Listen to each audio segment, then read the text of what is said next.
Welcome to Living from the Inside Out with Holly Wade.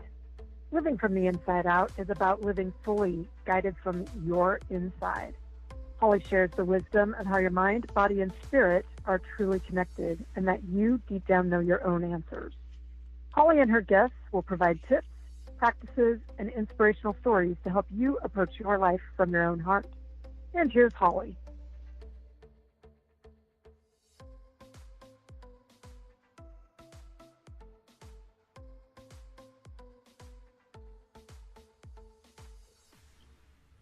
Hey everyone, this is Holly Wade with Living from the Inside Out, and I'm super excited for today's guest, Frederick Entenmann, and I'm going to let him introduce himself and talk about what he does. I've been following his work, and I just really like what he's about.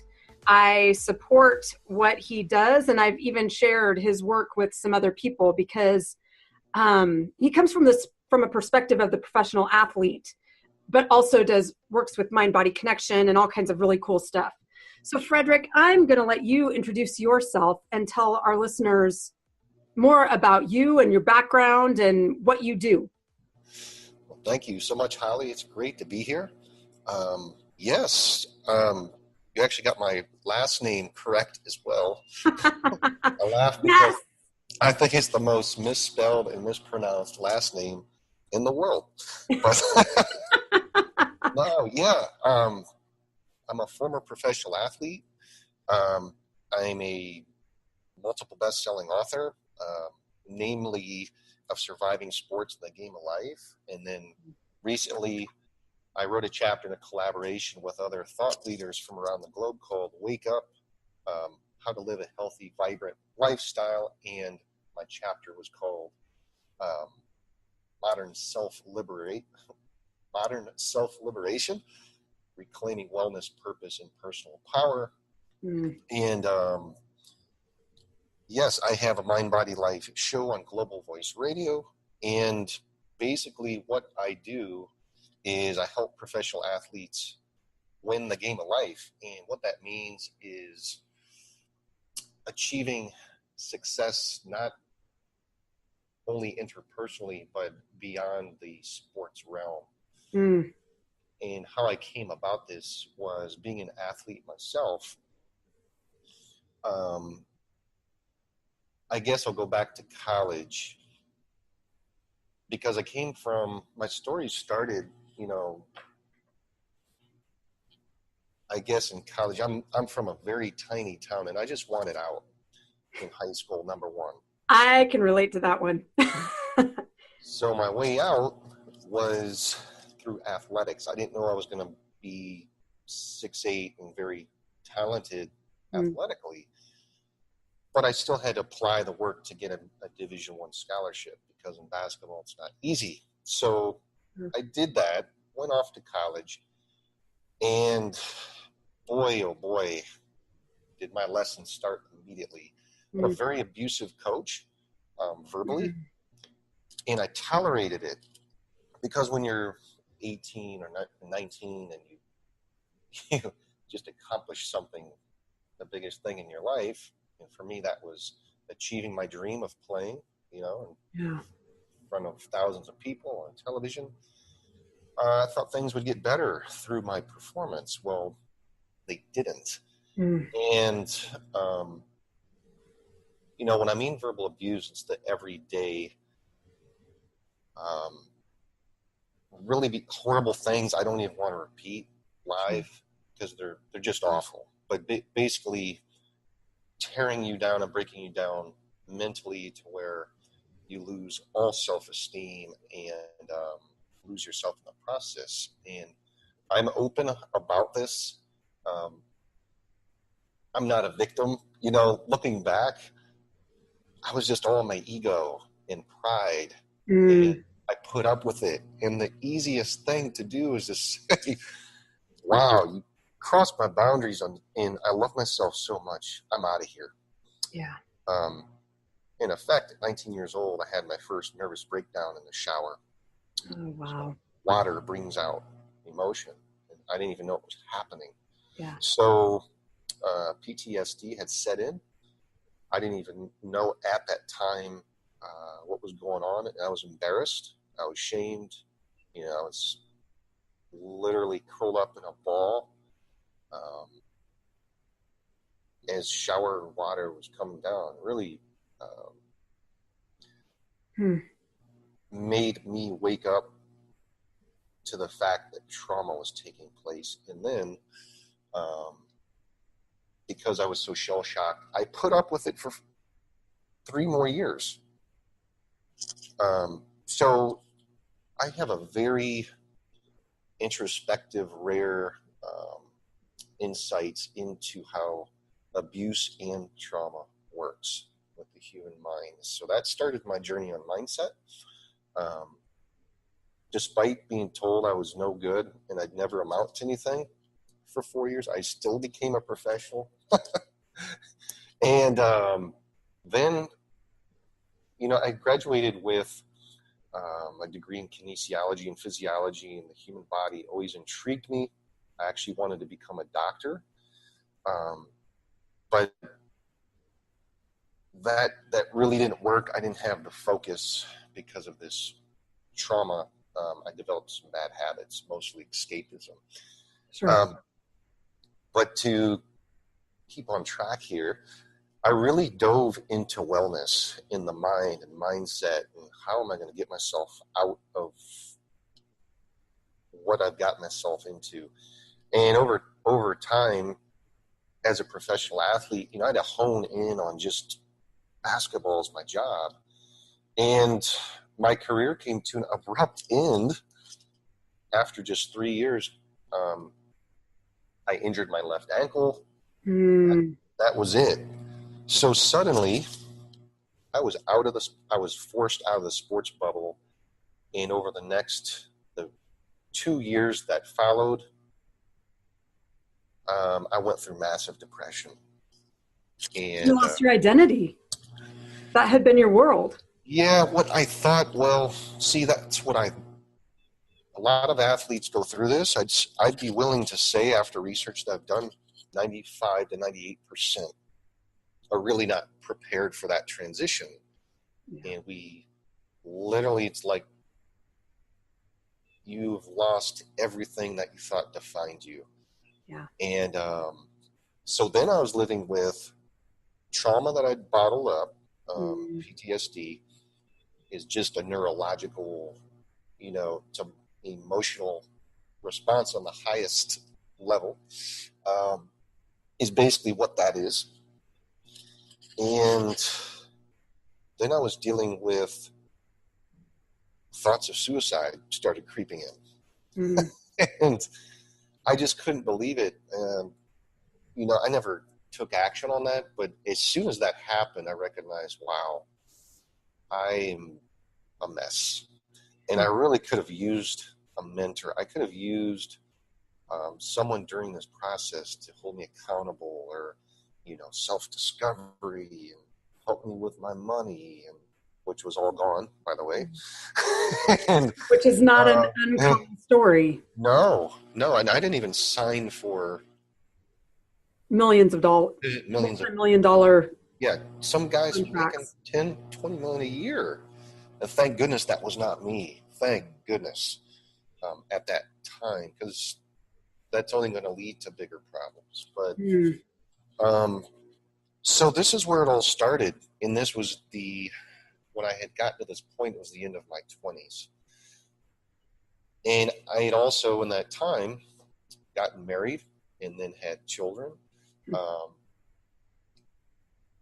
And still had all this anger. So it really started affecting my relationships. I couldn't hide from it anymore. I'm very open to how much family means so much to me and is everything. And then I had to go through a divorce. Oh, wow. So more shame, more pain, more lessons. Really that I consider the worst moment in my life is going through divorce, because of what family and my children, what it all means to me. And to me, I really believe that was me hitting rock bottom, and then started my healing process. Now, at this time, that was 2009. Before I officially became divorced, that was 2011. Okay. Now, in 2011, I had become very good friends with alcohol. Mm. I wasn't a full-blown alcoholic, but I definitely had an addiction. Just, just masked the pain. Just filling a void. Yeah, and people choose different things, and that was it for me. Wow. It wasn't uncommon for me to go out and get a 12-pack of beer and drink that in an afternoon. And I just wanted to forget about all my problems, and I didn't have the coping skills and so how I got myself out of that, I looked at my kids looking at me one day. They were just looking at me. Hmm. And whether that was a psychic moment or I just saw their sad little eyes. And at that moment, I decided to take an action. And I went to yoga. I love it. Yeah, that was the defining moment. I saw my kids' sad little eyes, and I thought, it's a moment where time stops. You could call it the zone. I had similar experiences on the court. Time stops, and you have this awakening moment. You have clarity. And I got in my car and I went to yoga. Now, mind you, that was the next day. Okay, it wasn't. I didn't leave my kids. Sure. Well, as a yogi and someone who dances, like those are my outlets, and I can so appreciate making that choice. And I went through my first yoga class. I'd actually known of the instructor, who was very well known, healer in Columbus, Ohio, and I just thought, wow, what a incredible person. And I'm going to keep coming back because this woman is, very easy to look at. I'm not going to lie. So that was part of the process, So after 2 years, I become really good friends with this yoga teacher, and she's a healer and life coach and empowerment coach, and teaches me how to process all my trauma through like Kundalini breath work and diving into your source of pain and journaling and talking and just develop this wonderful relationship. And when it turns out to be my current fiance. Your person. And so I had established this beautiful relationship that I was very transparent from day one, and there were no lies. And now we're living this beautiful life together. Someone who has really helped empower myself and see me for who I am. And in that course of my journey, I really had to dispel inherited behaviors, beliefs that were generational. Yeah. Generational. Yes. And we don't understand how much those things impact our life. I think that as adults, we spend more of our time unlearning behaviors and thoughts and beliefs. And it's not to say that those people haven't loved us or those things, but there is really something to that. There certainly is. And there aren't a lot of people that, in my opinion, in my experience, after I've worked with thousands of people, mind you, whether that's collective, that's a pool of athletes, your average day Joe, CEOs, or executives and entrepreneurs, and what I've seen, there are those that along their journey that are aware, Mm-hmm. and take the action to heal and evolve. And then there's the other boat where they just don't see. Yeah. They just don't see. And you can't force anything upon anyone. What I've also experienced. Right. But trust me, when I was younger, I tried and it blew up in my face every time. And Yep. so Yep. I learned those lessons. As much as I love to help people, it's my passion to help them. And it's during this journey, it also helped me realize the judgments I had inherited, the control mechanisms I had inherited. You know, I both sides of my family come from Germany, and let's just say, stereotypically, Germans are very rigid, oriented, judgmental, and control oriented. I mean, I'm laughing because I can disciplined. I relate. Yeah. I'm laughing because I'm going, oh my Lord, yes, I understand this. So breaking a lot of that down, and where I am now, you know, in my journey, I loved to write this chapter. I called it Modern Self-Liberation and Reclaiming Your Wellness, Purpose, and Personal Power, because, you know, I think the most, it might sound rebellious, but if you look at it from my perspective after I just explained my journey, self-liberation is the awareness to your inherited belief systems. It's deconstructing that. It's deconstructing this crazy world of mass consumerism that's telling you, hey, if you don't drive this, if you don't wear this, if you don't live in this, you're not successful. Yeah. You know, you're not cool. I watch my kids struggle because they don't have enough Instagram followers, or they're trying to get likes, or yeah. It's insane. You know, it comes back to inward work and creating that awareness with self, and then breaking the chains of what you've inherited, and then realizing, you know, I think it's just miraculous. We all have, if you look at it, that we all have our own fingerprint. There's no one else like you in the world, and there never will be. So what's that all about? You know, you can ask yourself that question and then realize, wow, I'm not supposed to fit in. Nobody's supposed to fit in. Amen. So if I'm fitting in, or if I feel like I have to fit in, then there's an issue I need to dispel. Yeah.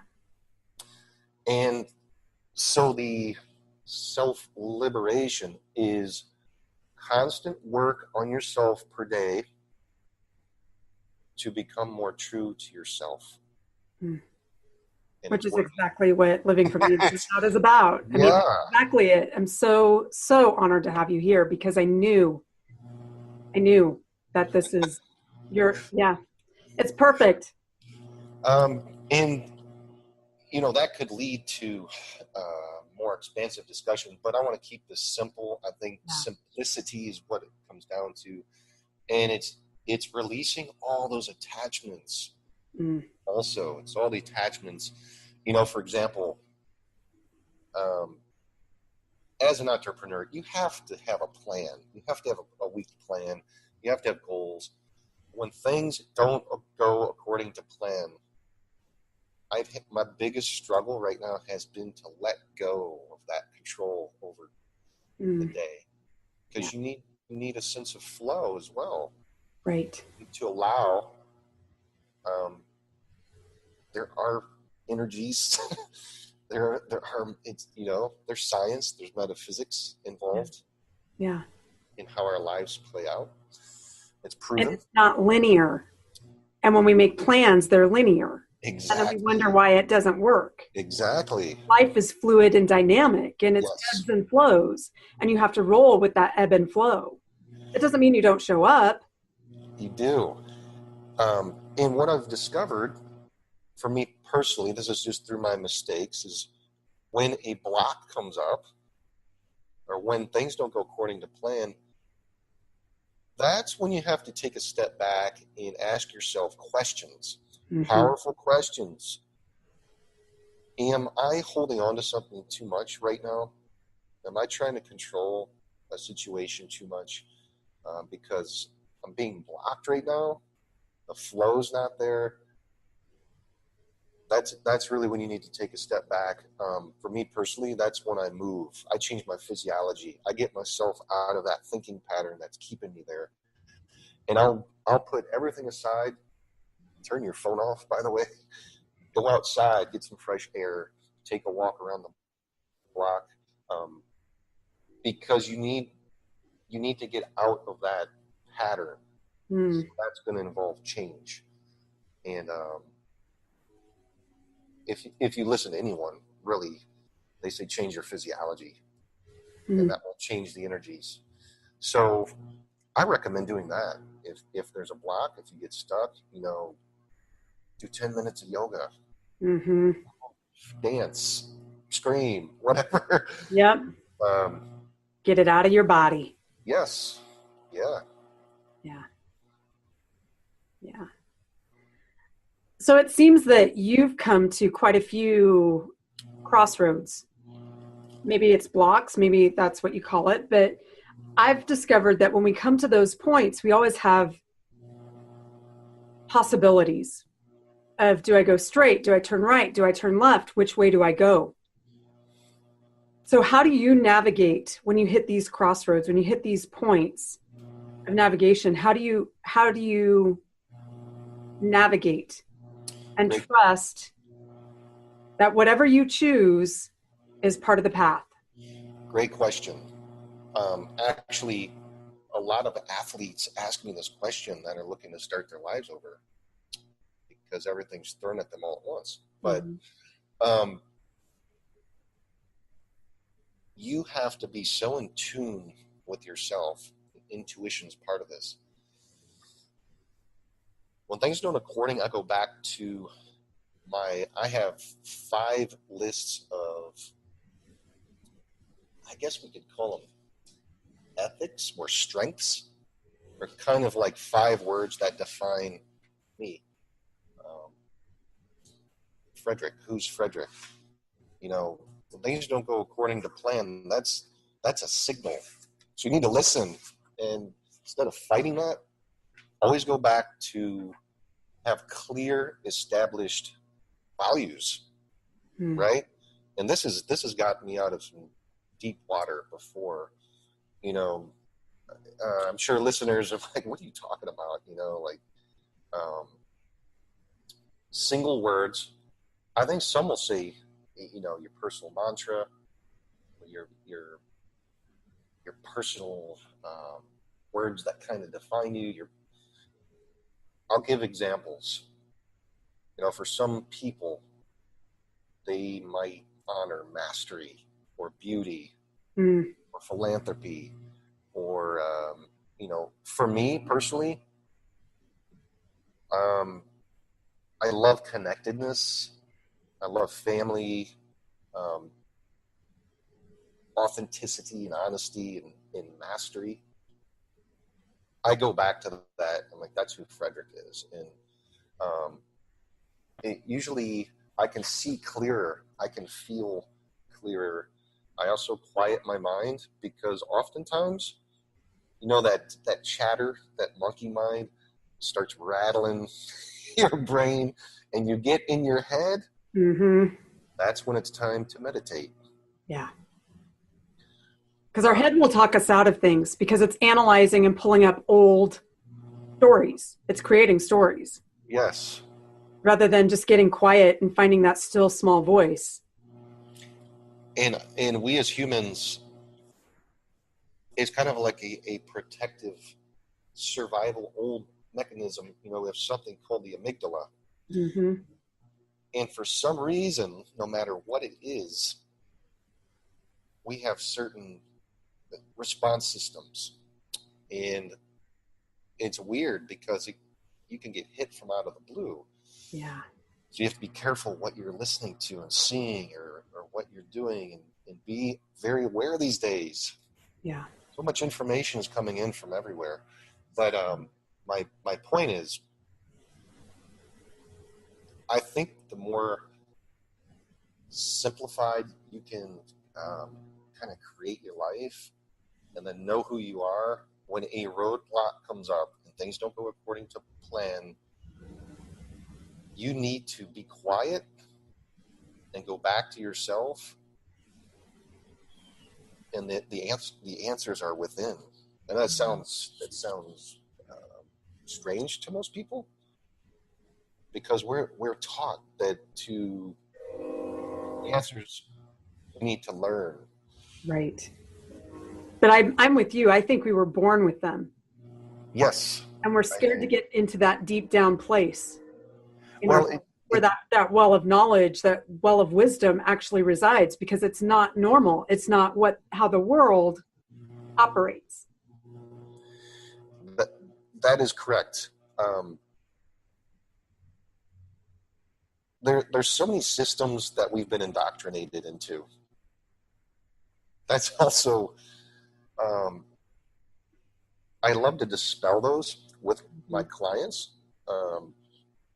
because once they awaken to themselves, their lives open up. You never should be doing something that doesn't feel right. Mm. And when you get in tune with that as well, your life will be so meaningful. I can't tell you how many people I know personally they woke up this morning. First of all, they were grouchy yesterday because they knew they had to go to a job or to get into work they didn't even want to get into this week. Yeah. And then they tolerate that, and they wonder why they're gray, their hair's falling out, and they've aged 10 years over the past year, and so on and so forth. But it's just an example of, hey, you know what? We are creators, and you have the answers. And you're right. It's facing the fear and moving inward and creating a life out of that. We're not taught that in school. Mm-mm. No, I say we're taught an awful lot of subjects, but we are never taught to know and understand our bodies and the wisdom, because that's where it starts. Those little pains, that tension that shows up is a communicator. Yes, but it is. Instead of opening up to what are you telling me, we're taught, got to go get that fixed. And there's a fear behind it rather than an understanding behind it, because we don't know it. There is. And we are in such a fight or flight society that when that fear comes up and you're in fight or flight, you can't possibly make a healthy decision. Right. So that's when the spending addiction, someone tries to fill that. That's when that's when a lot of unresolved or problematic behaviors come from. Yeah. That very point right there. Yeah. Food addiction, it goes on and on, but it really is that simple. Yeah. And you and I have done that work. We've gone through that process, and it's continual. It's a daily thing, as you said earlier. And it's kind of, once you get there, once you break open, once you allow yourself to break open, then it's easier to see. It's hard to go through that process initially because it is foreign. It's learning a new language. It's learning a new way of being, of living, of doing. and it takes time. How do you encourage people just to stay the course? It is, it's not even easy for me. No, it's not easy for me. There are things that I want versus what I need. I also want to include something very important and then I'll move into answering your question. I left out something very important. The more inner work you do, the more you will stay in alignment with your purpose. Mm. Purpose is really when you live in authentic alignment with your purpose in your personal identity, your world will open up to you in ways that you can't imagine. So getting to and living on purpose is the key. Mm. That's why I do about 4 hours of interpersonal work on myself every single day. Wow. And I've been doing this since 2011, okay? Yeah. Because I understand, hey, you know what it took for me to become a professional basketball player? About 8 hours of collaborative work per day over years and Sure. years and years and years. And that's what other pros have done. You sacrifice so much. And that was just in sports where I was sacrificing my mind and body. You know, now that I'm in real life, if I don't do this work on myself, I will not be the person that I know I can be. Mm. And that's going to cause myself suffering. And that is our life work. That's the work. That is the life work right there. It is on us so that we become the best human beings that we can, that we are doing on this planet what we came into this planet to do and how to live. And it's not, I'm coming to the conclusion that it's really not about our occupation. It's not at all. Actually, we weren't designed as human beings for the modern society. Mm-mm. Because Amen, brother.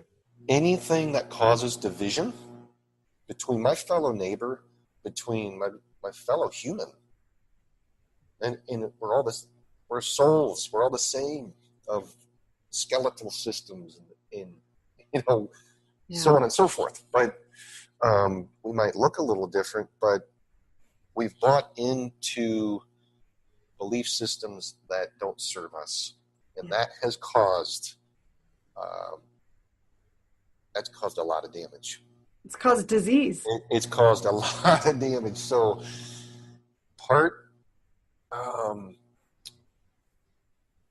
the fact that I know all this keeps me on track. When, I guess to answer your question, going back to what would I tell someone that's just beginning, or if I've even piqued their interest now, which I hope we have. Me too. You need to invest in yourself. Mm-hmm. If you're just starting off, do you know how much I've invested in myself? And I continually do. There's a sense of overwhelmment when I first started my journey of healing and then opening up. You can't possibly do it all yourself. Okay. So you need to find an expert in the field to help. And then when you create that sense of accountability, you have a guide, you have a plan, and you just do the work. You just have to do it, and then it's on to the next thing. And I would recommend that. Really. Yeah.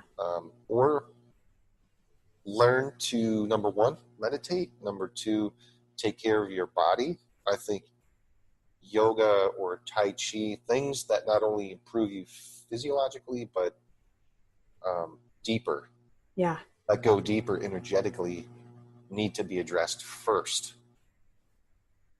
Because I've personally trained hundreds of clients that all want to lose weight. That's just physical. Yeah.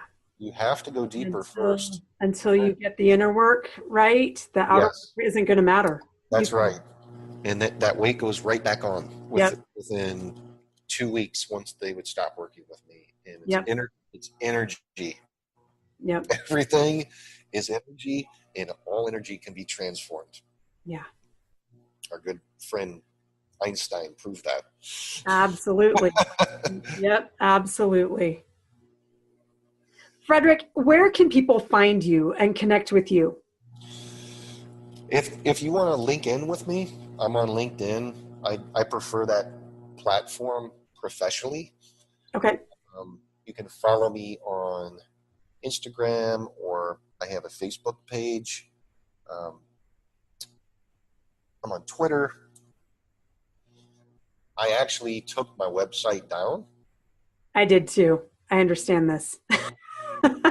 Because I think we're in a moment where, unless you have gobs of products driving sources to your website, kind of like a brick and mortar shop, for coaching, for consulting, for what I do, I don't see the need for a website. You know what? My ideal clients come to me. You need the connection.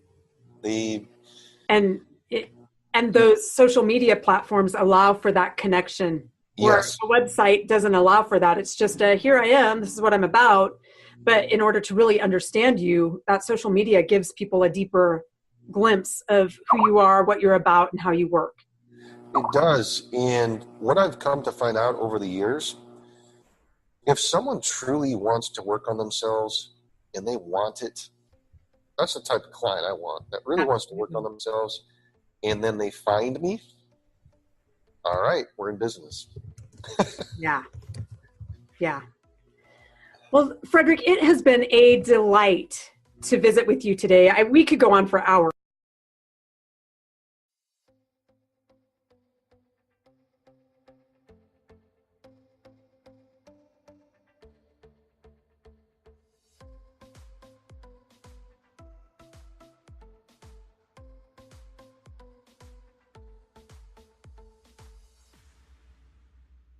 Thank you for joining us at Living from the Inside Out.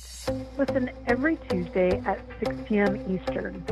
To connect with Holly, just go to www.globalvoiceradio.com. Global Voice Radio is where your voice and your message is heard.